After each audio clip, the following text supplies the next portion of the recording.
Hi there, I'm Jeremy Tiffin, and welcome back to Horizon Recruitment's Career Cafe. And in this series on how to nail your next video interview, we're going to cover how to set up, how to prepare, and tips during the interview, even best practices for using a smartphone. This is part one, so let's get started with the setup.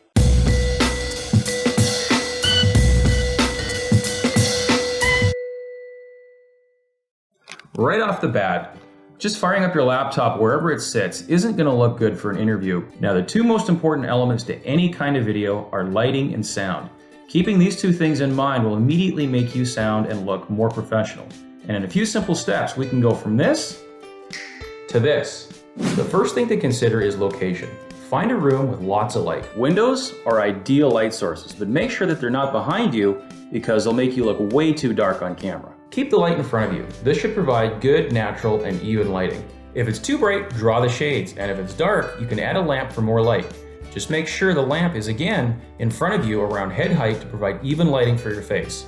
The next thing you need to consider when picking a room is sound. In an empty room like this spare office, it's going to sound echoey as sound reverberates off all the blank walls and hard floor. But a room that's carpeted with stuff in it will dampen the sound, giving your voice a richer, clearer sound and no annoying echo. Do your best to find somewhere quiet. There's nothing more distracting than an annoying noise in the background. If you have a landline, turn your ringer off. Make sure notifications are off on your computer and put your phone in Do Not Disturb. If possible, put your kids on Do Not Disturb as well. The last thing we should consider when picking a room is the background. This probably doesn't look the most professional. And try not to have anything in the background that could be distracting. Some people say that a blank wall is best, as there are no distractions, but it can also seem a little bit less personal and a bit boring. Try setting something up behind you, a bookshelf, houseplant, or artwork to hang on the wall. This is a nice way to dress up the background and look professional.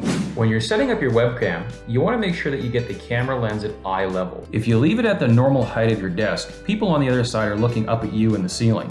If you wouldn't take a selfie from here, don't interview from here. Use a box or something to raise your laptop up.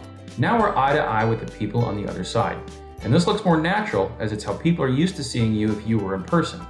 Now that we're all set up and everything is looking great, the next step is preparing for the interview. And that will be in our next video, part 2 of how to prepare for a video interview. Below, you'll find the Horizon Recruitment pre-interview checklist.